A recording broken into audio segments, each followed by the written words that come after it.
welcome back to Breaking the Cycle with Simply Ann, where we confront the pain, expose the patterns, and unlock the power to heal. Real stories, real conversation, and real healing. Today's episode is one that every household, every parent, every child, every young man, and honestly, every heart need to hear this. I'm honored today to sit with a very special guest, a good friend of mine, Apostle Dr. Ivon Valerie. Apostle, thank you for being on the show. Oh, it's a pleasure being here with you, Dr. Ann. It's a pleasure. Thanks for the invitation. Thank you. Thank you. I was honored when you said a big yes. I mean, I remember when I contacted you, you didn't ask me much. You said, Doc, yes, come to me in. How are you doing? I'm doing good. I'm doing good by God's grace. I'm Great. doing good. Congratulations on this massive undertaking, Thank breaking you. the cycle. And Thank I you. pray much success, much success. So, from audience, Apostle Dr. Ivan Valerie is a pastor. He pastors church, but he has many hats. But on this platform, we're gonna address him as a certified mental health coach. But I invited Dr. Ivan on this platform today to talk about him as a young man. Yes. A young man who found God, started to do and walk in the things of God, but had struggles, real Yes. struggles. Yes. And as young men, unfortunately, our society, the region in the Caribbean, Mhm. we taught our young men from very young, Apostle, um, get yourself, Mhm. raise yourself, shake it up, don't cry, don't share your emotion. You're a man, you're not a little Yeah. boy. So we say so many things and we forget that men are human too. Yes. And God created all of us, men and women, with emotions, Yeah. body, soul, spirit, with a mind and emotion. And in my journey, and your journey too, as a certified mental health coach, we realize it actually statistics shows that most of the dysfunctional started from in our home. Mhm. The psychological abuse, the verbal abuse, the emotional abuse, and then all other stuff Yeah. that cause severe childhood Mhm. trauma. So talk to us. Let's go back in your past. Let's go back to your childhood. You as a young man, in your country. Let's talk about that. Yes, definitely. I can definitely agree with you when you say that we live in a culture where we tell young men, you don't cry, you don't show your emotions. Some of us we are even ridiculed for even being emotional. They say we are soft, Yeah. we act like a girl. And so we tend to develop this culture where we mask, Mm. we hide our true emotions, Yeah. and then what happens is that we cannot hide what is deep down inside, so we go into coping mechanisms. My childhood, I had a very protected childhood growing up. I grew up in a Christian family. Both my mother and my father were saved, and I grew up in a Baptist household.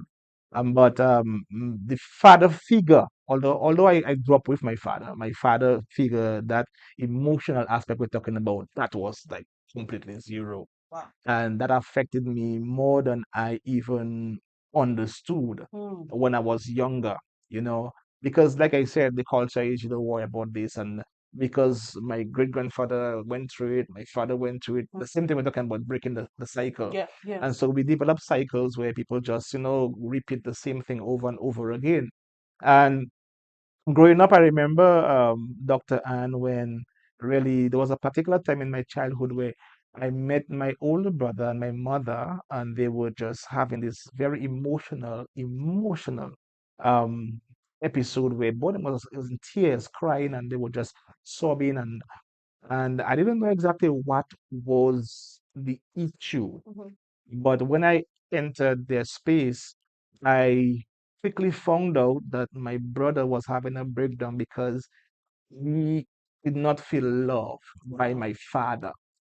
And that instantaneously connected with some void that was deep inside of me. Mhm. And even as a young boy, I didn't really know about the need for emotional connection, but yet still that void was there. And I began to sob. I began to cry, not understanding why I myself was crying. And that was when I really began to first understand the importance of having a male figure that would really show you what it is to be, what it Mm. means, and how important it is to be emotional as a man, as a man. Because, like you say, we have feelings too, and we have emotions too. Yes, yeah. And sometimes we see men grow up and they don't share, they don't talk, they're not verbal, they just act, and then when they cannot contain what they are trying to just push Yes, down, yes. what happens is that they begin to react differently, and so they work out in the family. Yeah, yeah. You have a lot of single parents, single Yes. mothers, Yeah, because men cannot know how to express themselves and deal with issues in the home, yeah. and so they step outside because they don't talk about it. That's Yes. taboo to Yeah, talk about. yeah. And so a lot of stuff like that happens. I mean, sitting culture, we go into drugs, we go into alcohol, we go into depression, we go into suicide, we look at violence, Mm. look at all this kind of, this stuff, and that's plaguing the community, Yeah, yeah. and that is taking a grasp of our young Mhm, men, mhm. and this thing is slowly just sucking the strength and the purpose that men supposed to have, not only in the family but also in the community. Yes, And so yes. definitely we need to break that cycle, Doctor. And men need to understand it is okay be emotional. It's okay to say what you're going through. Mhm, And I remember we just had the Protect Next Gen rally we had, mhm. and they say it's okay to not to be Really. okay. Yeah, And yeah. and men need to understand that too. Yes, yes, Men need to, not just the young people, but yes. men need to understand it is okay not to be okay. We don't have to carry the wool on our shoulder every single day, every minute of the day. It is okay not to be okay. And that, I believe, is something that I struggled with as a young man growing up, especially in the church. We So have you this. no, no, now that you're saying that, and my thought now start to go on all men. Mhm. So if you, as a young man that was raised in the faith, knew the things of God, what about those that are outside in the world, don't know God? And then if it affected you and your brother, so I'm just trying to understand, could it be the reason that we have no household without men, Yes, definitely. children without a father, no real men? And when I mean real men, men walking in the purpose, know how to express themselves, communicate, and be role model, how to guide? And then could it be also one of the roots that we have so much young men now today angry, quick to pull a gun, quick to pull a knife, take lives? Do you believe it? We connect the dots with this? Definitely, definitely. One of the things that we have to understand is that if you were not taught how to do something, you wouldn't know how to do it. Mhm. And because we lack a lot of strong male figures in our community, we lack that. We don't develop a lot of strong male figures in our community. And so what we have seen women taking the forefront, Yes. and they're Yeah. taking the lead, Yeah.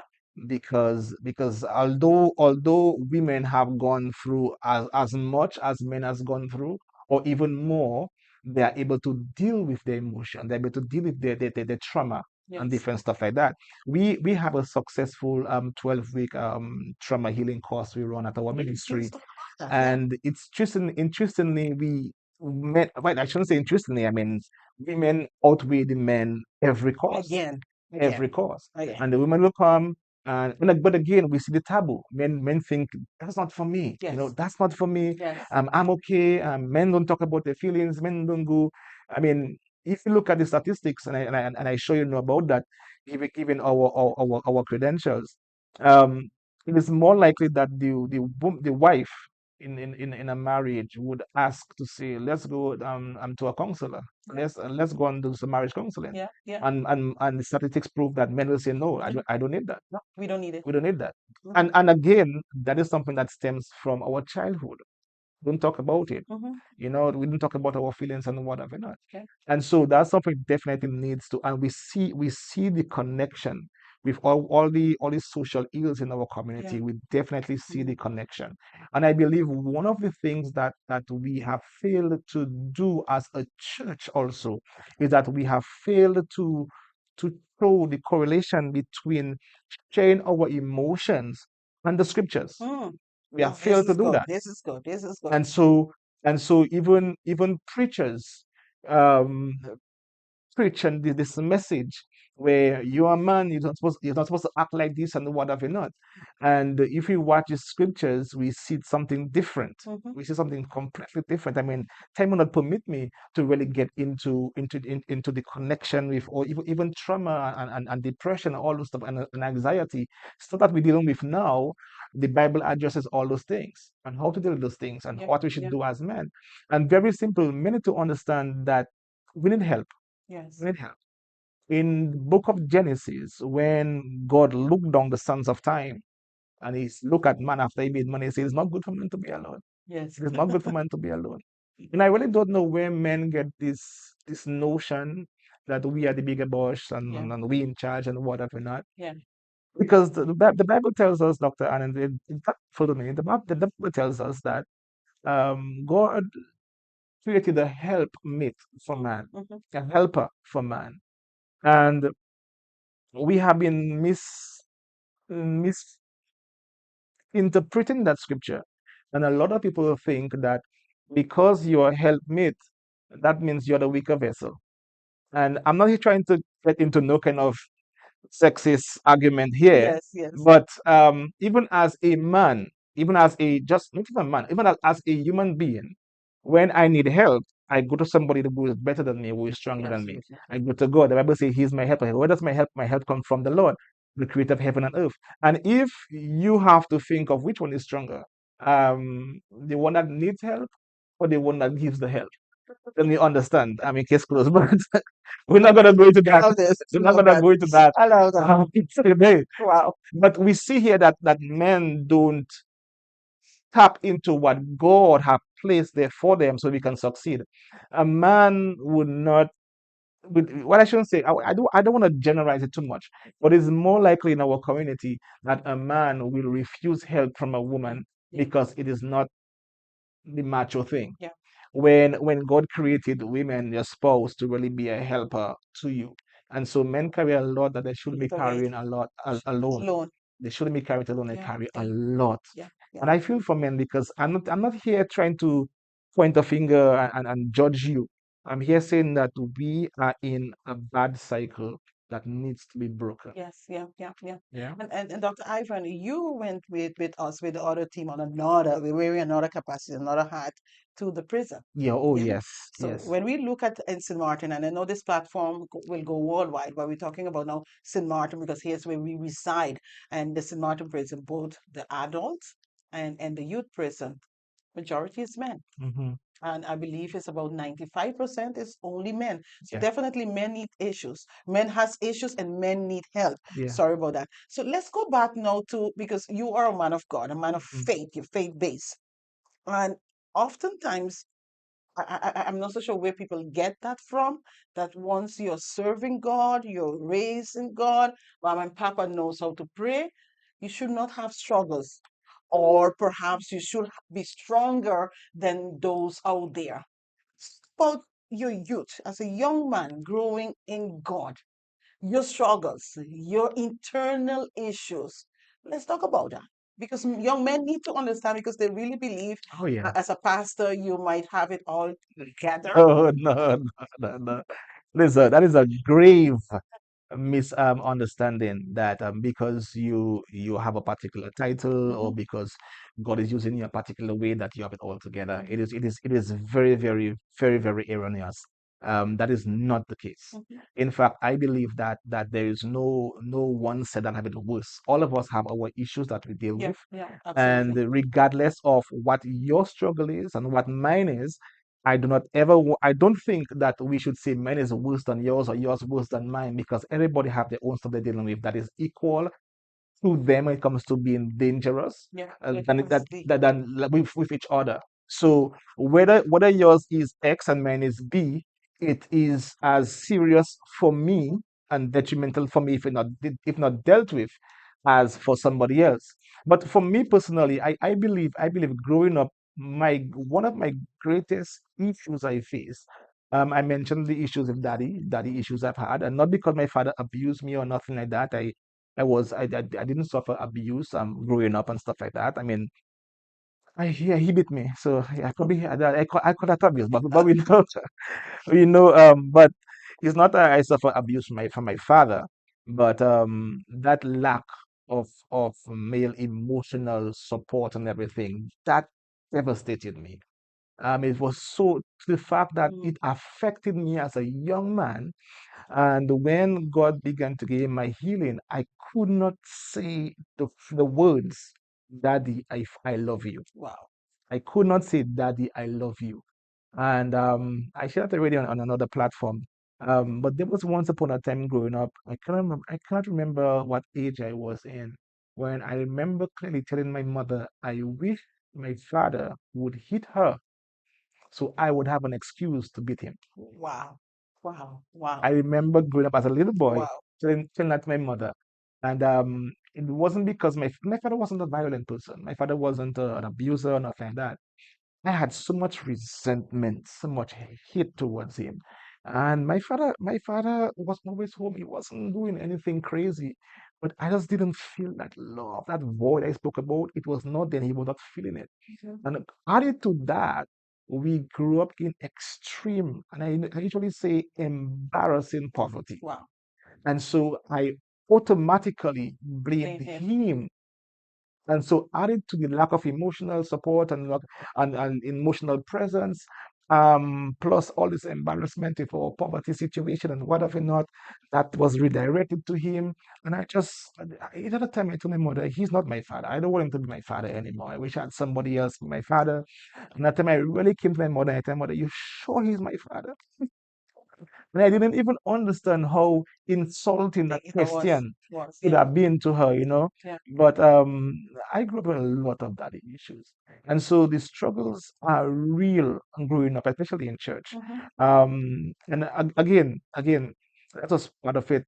Growing up again, because I didn't have a lot of influence from my father from an emotional point of view, and that I grew up realizing that I didn't know why it was to treat a woman, properly or be emotional. And so my friends taught me. Wow. My friends taught me about life. But thankfully, when I came to St. Martin, I was about 19, 20 years when I came to St. Martin. And I met a man of God, my spiritual father. And he basically just shepherded me to becoming who I am today. And so I'm thankful for that. The sad truth, Dr. Anne, not everybody gets this opportunity. I was going to lead to that, unfortunately. The Unfortunately, not every majority, I will say. majority don't get that opportunity. And it is sad. And I believe that we are living in a day and age where even the guys that act macho, Mhm. I mean, if they get somebody to really just a male figure, Mhm. a mentor, to just be there for them, as connect with them, you will see a whole different side to Absolutely. them. Absolutely. All I want to do is be heard and and be connected with. That's basically what we need as young men. That's what we need. And regardless of the struggles that we are going through, we get to understand that there is strength in talking to somebody. There is strength us knowing that somebody is there, Yeah. you know. And what we have seen for the day is that more than just that cycle I spoke about earlier, it has really boiled down to the community saying, you can handle your problems yourself. Yeah. Yeah. Yeah. You can handle your Mine problems is too yourself. heavy. Yeah, I have my own. I have my own stuff and things. And so the moment you make one mistake, you're carrying all this stuff. You make one mistake and you get into the system. That's That's it. it. That's it. That's it. The second time make a mistake, he's a repeat offender. Yeah. Yeah. He ain't gonna make up he has nothing good of his life. Slim up to point blank. Yeah. Prison. Here you go. Oh, good for nothing. Mhm. And that doesn't help. It doesn't help. And so it's not just going to prison. We need reformation. We Absolutely. need help. Yes. And that's one of the main reasons I went into the field of mental health, and being an advocate for trauma healing, especially when it comes to young men, because I knew without anybody, nobody can convince me, Dr. Ann, that if I had not found God, the time I found God, that I would not be a bubbler or a druggie on the road. Depression hit me so hard. Wow. Depression hit me at a young age. Depression hit me so hard, Wow. out of nowhere. Hit me so hard. I left my country, Dominican, come to St. Martin. having no idea what to expect because I was running from depression and domination. Wow. And I was in my mother and my father's house. I was in my mother and my father's house. All of us going to church every Sunday. Wow. I was a drummer in church, Wow. Wow. youth leader, everything. Wow. And so yes, there are struggles as a young man growing up in God. There are struggles. And sometimes we don't talk about it No. because talking about the struggles as a young Christian is even more taboo than talking about it as somebody who's not saved. Yeah. Yeah. Yeah. The pressure is more real. Yeah, Yep. Yep. Yep. Yep. Yep. definitely. See it with my daughters them as well. It is real because as a woman of God, they expect your children to walk holy, ready to go to heaven, and so the pressure is real. The pressure is real. And especially if you're a leader in the church, they have this, and that's why I tell people, we call them PKs, pastors' kids. I tell them, don't put no pressure on my children. Don't put no pressure. My children will make mistakes like everybody else. Yeah. Yeah. Don't put no pressure on my children. Yeah. And Yeah. I don't put pressure on them because I understand that everybody road to walk, have to walk it. I pray for them. I encourage I have two daughters. I encourage both of them. One is small, graduated today. Thank Congratulations. you. And the other one is 14, making 15 next month. But I really just encourage them. Let me know, talk, a lot of talk every night because I was in my 20s when I first heard my father said over the phone, my father said he loved me Wow. in my 20s. Wow. So every night I let my daughters know I love them. Love them.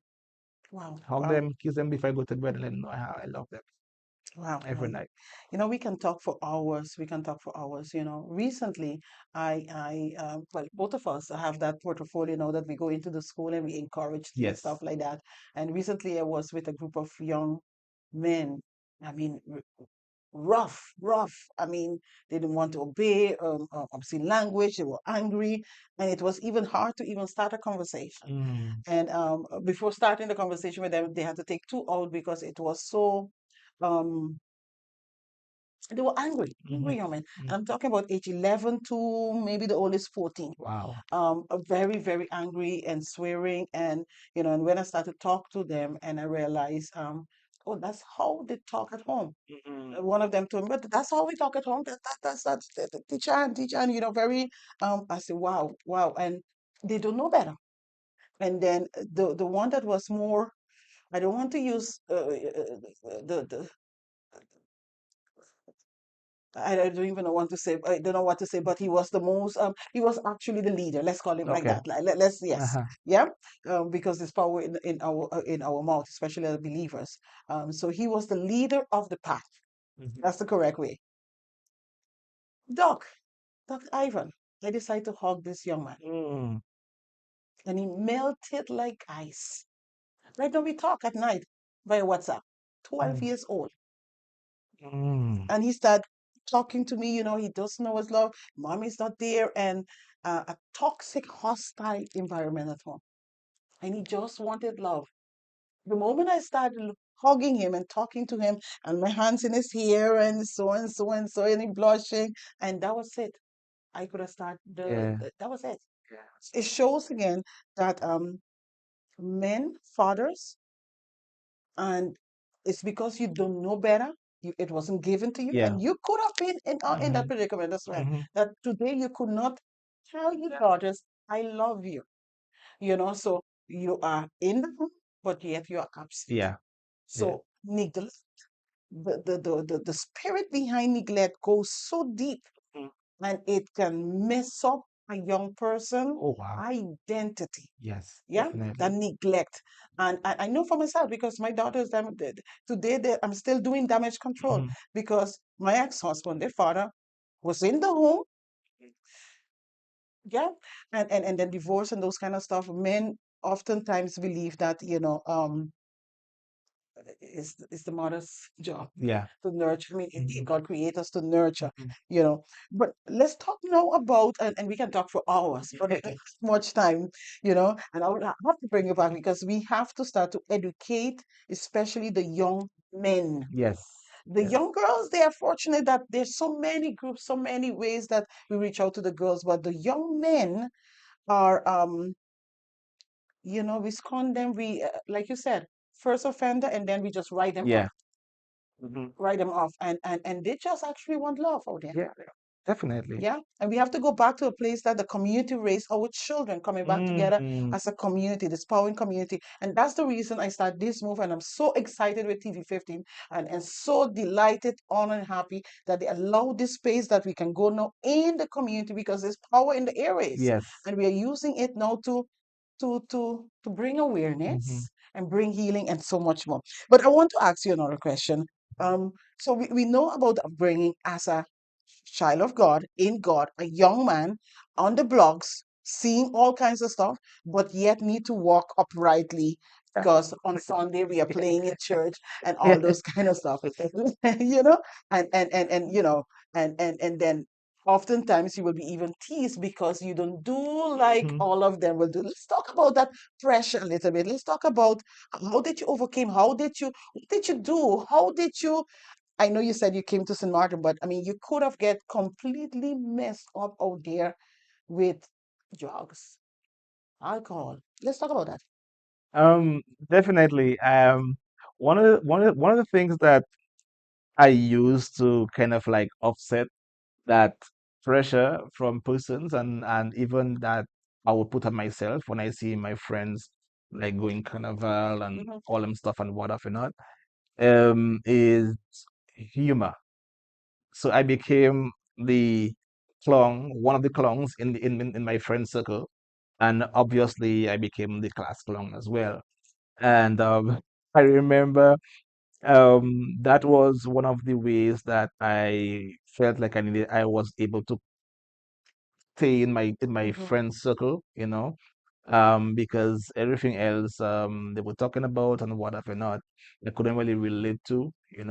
or what they were into. I wasn't allowed to be part of it. And so humor and just being funny. I always try to be the funniest guy in the group. And so they like when I'm around because I'm making everybody laugh and Yes, whatever yes, not. yes. But that cost me because when I was in second form, I was always a bright boy in school. When I was in second form, I took it so far that I neglected my schoolwork Oh, wow. and I had to repeat that Mm. class. So my friends and classmates all got promoted and in trying to use humor to keep my friends, they Yeah, yes. eventually left and had to make more friends, and I learned from my mistake. But another thing that really helped me is I genuinely, from a young age, and I think my parents did a wonderful job in really just instilling a genuine fear of God. Not just a fear where I was afraid of Him, Yeah. but that genuine reverence of God, and that really kept me. Honestly, that kept me. And so a lot of stuff that other persons were tempted to get into, I was not tempted as much Yeah, because I yeah. had this reverence for God.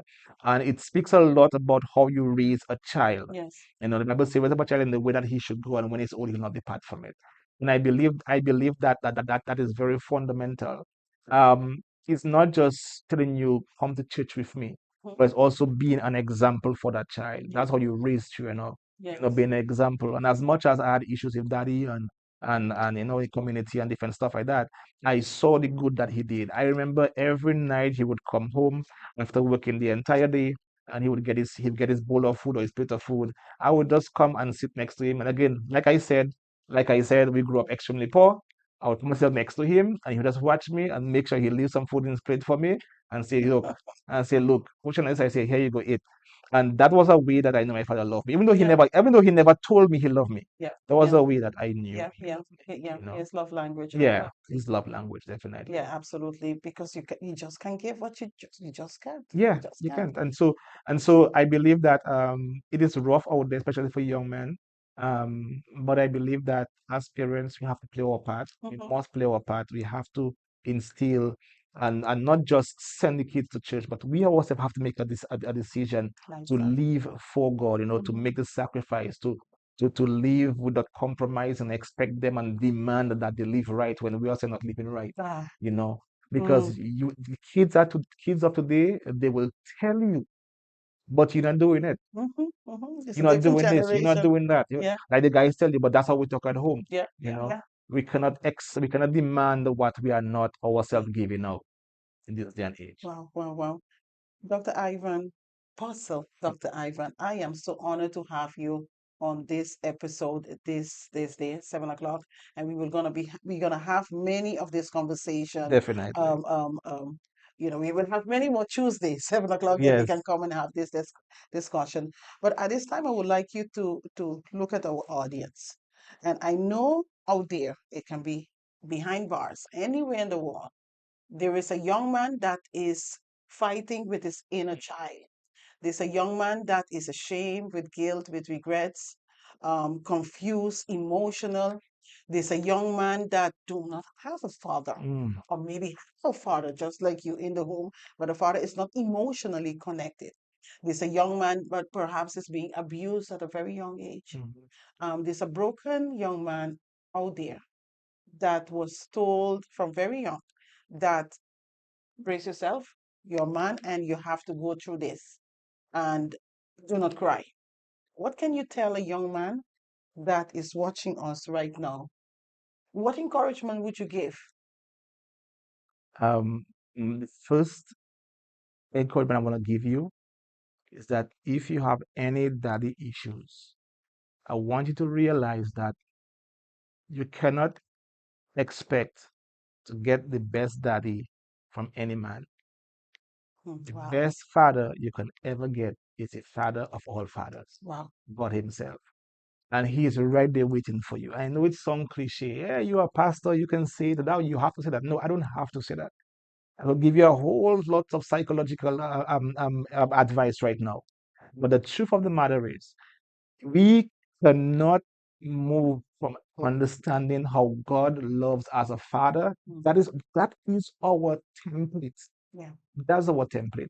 If you allow God to love you the way a real father should love you, every single void that you have, every wow, single daddy issues that you have, wow, I guarantee you, wow, I guarantee you, wow, I guarantee you will feel it. You know why I can guarantee you? Because He did the very same for me. He did the exact same for me.